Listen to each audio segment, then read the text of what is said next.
बिस्मिल्लाहिर्रहमानिर्रहीम अस्सलाम वालेकुम। मैं मोहम्मद असद। उम्मीद करता हूँ मेरे व्यूअर्स आप सब ठीक होंगे, खुश होंगे, बढ़िया होंगे। वेलकम आपका हमारे यूट्यूब चैनल अरब इन्फो पर। दोस्तों और प्यारे भाइयों, आज इस वीडियो के अंदर हम बात करेंगे कि 6 कंट्री हैं जो अरब ममालिक जिसमें हमारे पाकिस्तानी, इंडियन, बांग्लादेशी भाई मेहनत मजदूरी करने के लिए आते हैं। इन 6 कंट्री में से कौन सी कंट्री बेस्ट है? जिस तरह कि आपको पता है कुछ कंट्रीज़ की जो कि करेंसी वेरी हाई करेंसी है, तो कुछ क्या उसका कोई फ़ायदा होता है हमें दूसरी करेंसी मतलब हाई होने की वजह से? ये कंट्री कौन कौन सी हैं, सबसे पहले हम ये जिक्र करते हैं। सबसे पहले करते हैं बात जो कि जिसकी हाई करेंसी बड़ी हाई है, दुनिया भी इसको जानती है, तो वो है कुवैत। दूसरे नंबर पर ओमान। ओमान के बाद जी बहरीन। बहरीन के बाद जी आ जाती है, चाहे कतर को मिला लें, चाहे दुबई को मिला लें, चाहे फिर उसके बाद बहरीन, सऊदी अरेबिया। ये लास्ट में सऊदी अरेबिया रख लें जी, क्योंकि इनकी सेम सेम एक आधे रियाल का फ़र्क है बस। सऊदी अरेबिया का, दुबई का, कतर का, बस इन दोनों करेंसी की 1 रुपया बस पाकिस्तानी पैसे की अगर बात की जाए तो 1 रुपया ज़्यादा बनते हैं पाकिस्तानियों के पैसे अगर पाकिस्तान भेजते हैं तो। सऊदी अरेबिया के 1 रुपया कम बनता है।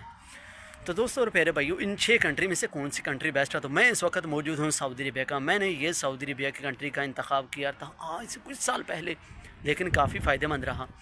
तो इसलिए मेरा भी ये वीडियो बनाने का मकसद है सिर्फ आपको ये बताना कि इन 6 कंट्री में से बेस्ट कंट्री जो कि लेबर वर्कर के लिए, एक आम मज़दूर बंदे के लिए कौन सी कंट्री बेस्ट है, इस वीडियो के अंदर कुछ बातें आपके साथ शेयर करेंगे।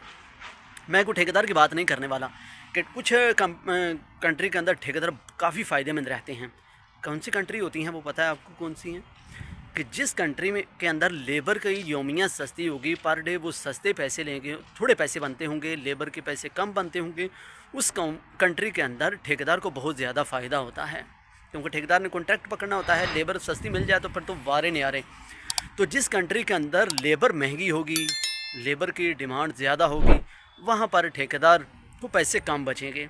जिस तरह के सऊदी अरेबिया है, यहाँ पर ठेकेदार को इतने पैसे नहीं बचते जितना मतलब बराबर बराबर के समझे चल रहे हैं।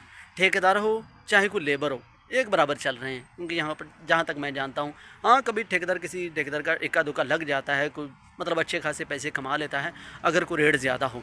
अगर कोई मंदे का सीज़न हो ना, तो फिर सब उस वक्त कह सकते हैं कि कुछ बंदे यार उसको सस्ते मिल जाते हैं। तो अगर सीज़न हो गर्मियों का तो फिर बड़ा मुश्किल है कि ठेकेदार को ज़्यादा पैसे बचाना। अगर ओमान जैसी कंट्री की बात की जाए तो वहाँ पर तो भाईजान ठेकेदार खसारे में है, ठेकेदार फ़ायदे में है, सॉरी, ठेकेदार बहुत ज़्यादा फ़ायदे में है और लेबर बहुत ज़्यादा सारे में जाता है। वहाँ पर लेबर तो बहुत सारे वहाँ पर ज़्यादातर फारग बैठे हुए हैं, काम शाम मिलता नहीं है, हालात काफ़ी डाउन है वहाँ पर यमन लेबर के हिसाब से। तो अगर वहाँ पर बेस्ट ठेकेदार ही है। यहाँ पर जो सऊदी अरेबिया से भाई कई हमारे दोस्त पाकिस्तानी जो डिपोर्ट होकर गए हुए हैं ना सऊदी अरेबिया से, वो सऊदी अरेबिया दोबारा तो आ नहीं सकते, जो कि मतलब किसी कानूनी कामे की खिलाफ वर्जी की वजह से उनको यहाँ से डिपोर्ट किया गया ना। पाकिस्तानी हो गए, इंडियन, बांग्लादेशी हो गए। तो लेकिन मैं पाकिस्तानियों को जहाँ तक जानता हूँ ना, वो पाकिस्तानी भाईजान अब ओमान में जाके ठेकेदार बने हुए हैं। शायद उनको अरबी आती ही तभी इसलिए वो बहुत सारा फ़ायदा होता है। अरबी का भी बहुत ज़्यादा फ़ायदा है कि अगर आपको अरबी आ रही है तो फिर तो वारी नहीं आ रहा है। लेकिन मैं आपको यही कहूँगा, ना कुवैत बेस्ट है सऊदी अरेबिया से, ना तो कतर। मत सोचें यार कि मैं सऊदी अरेबिया के अंदर रहता हूँ तो मैं सऊदी अरेबिया के बारे में कहूँगा, नहीं नहीं। सच में मैं इतना कह रहा हूँ कि जितनी हम सऊदी अरेबिया के अंदर आसान दिहाड़ी लगाते हैं ना कुवैत से, इतनी कुवैत में नहीं लग सकती। हकीकत बता रहा हूँ, आजकल कुवैत के भी हालात काफ़ी डाउन है। जो आज तक के वीडियो जो देख रहे हैं, आने वाले वक्त में शायद इसके भी दूसरी कंट्री से भी बेस्ट हालात होंगे, वो मैं नहीं कह सकता। लेकिन आजकल में कुवैत के हालात इतने अच्छे नहीं हैं।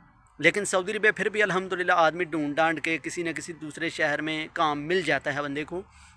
नए आने वाले का थोड़ा मुश्किल है, नए बंदे आने वाले के लिए काफ़ी मुश्किल है। यार मेरी तो टोपी के लिए तो पुराने बंदे के लिए काम कर कोई मुश्किल नहीं है, वो ढूंढ लेता है काम किसी न किसी तरीके के पास उसके नंबर होता है।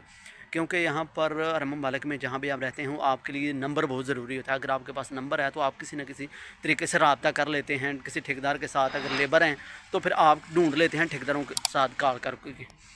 तो बहरीन जिस तरह की कंट्री अच्छी है, कंट्री है, बेस्ट है, लेकिन छोटी सी कंट्री है। दुबई के इधर सऊदी अरेबिया के साथ है, दमाम शहर के साथ है, खुबर दमाम के साथ है। तो ये भी करेंसी काफ़ी हाई है, लेकिन इतने पैसे वहाँ पर बंदा नहीं कमा सकता जितने मतलब सऊदी अरबिया के अंदर कमा सकता है।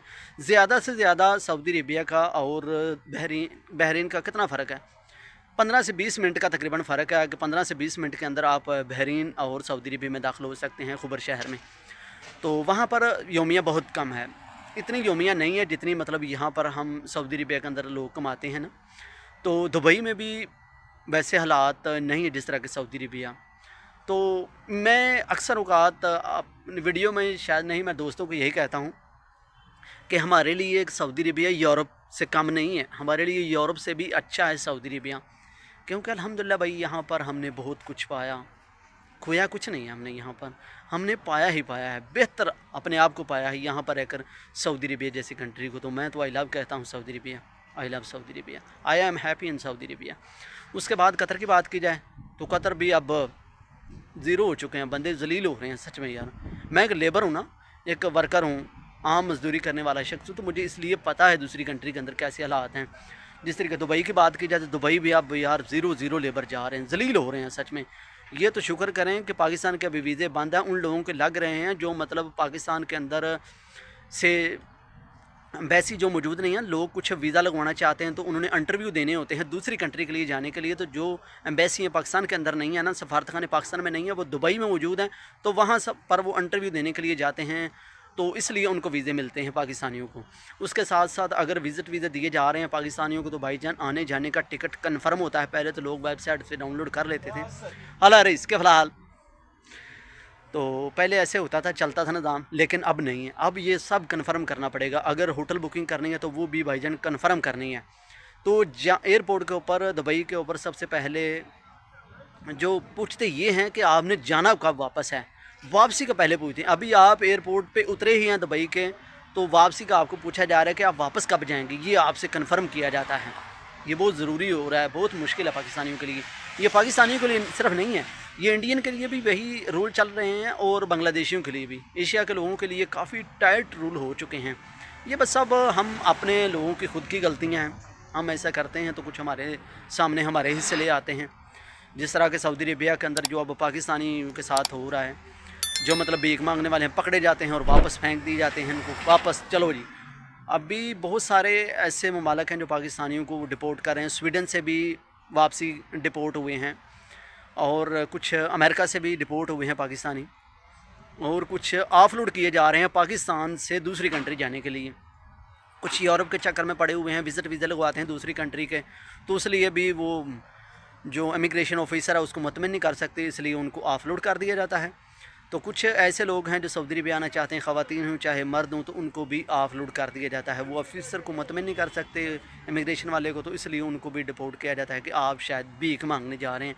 शायद लग जाता है, शिक बन जाती है, तो चलें जी वो भी अपने घर, चाहे को कटा बेच करेगी क्यों ना, चाहे को घर वाली के गहने ही क्यों बेच कर आया हो, दूसरी कंट्री के लिए जा रहा हूँ मैं। कुछ एक अरसा दराज, कुछ अर्सा पहले की बात है कि मिस्री से बात हुई मेरी, यहाँ पर मिस्री काम करता था मेरे साथ, मिस्री वो काफ़ी उम्र थी, तो वो मैं बोला किस तरह तुम टिकट लेकर आए यहाँ पर, टिकट किस तरीके ख़रीदी, वीज़े का सारा प्रोसेस पूछा ना, तो टिकट के मारे काफ़ी मुश्किल उसका सवाल यार लगा।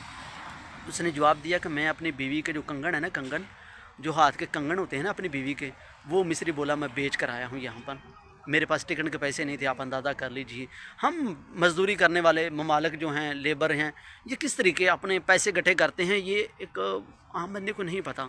हम मज़दूर किस तरीके जब आते हैं सऊदी अरबिया के अंदर, मैं भी अपनी कहानी शेयर करूंगा कि मैं किस तरीके अपने टिकट के लिए पैसे बना के आया था जब पहली बार सऊदी अरबिया आया था, वो मैं आपके साथ ज़रूर शेयर करूंगा, और कितने पैसे हम अपने साथ सऊदी अरबिया लेकर आया था तब। तो इन 6 कंट्री में से बेस्ट कंट्री मेरे ख़्याल में भाईजान तो सऊदी अरबिया है। आपके ख़्याल में कौन सी है मुझे ज़रूर कमेंट करके बताइएगा। लेकिन मैं आपको यही रेकमेंड करूंगा, अगर आपने दूसरी कंट्री के लिए निकलना है, आप तालीम मुकम्मल कर चुके हैं, आपको हुनर सीख रहे हैं, काम सीख रहे हैं, तो निकलना चाहते हैं दूसरी कंट्री में, तो इन सब ममालिक की बजाय 5 ममालिक की बजाय 6 सऊदी अरबिया जो कंट्री है वो हमारे लिए बेस्ट है। ये हमारे लिए यूरोप से कम नहीं है दोस्तों। चलें दोस्तों, दीजिए इजाज़त, एक अगली वीडियो में मुलाकात करते हैं आपसे। अगर आप हमारे चैनल पर नए हैं तो चैनल को भी सब्सक्राइब कर सकते हैं। एक अगली वीडियो में हमारी आपकी मुलाकात होगी। मोहम्मद को दीजिए इजाज़त, अल्लाह हाफिज़। अपना ख्याल रखिएगा, हमें तो हम याद रखिएगा। अल्लाह ने के पान।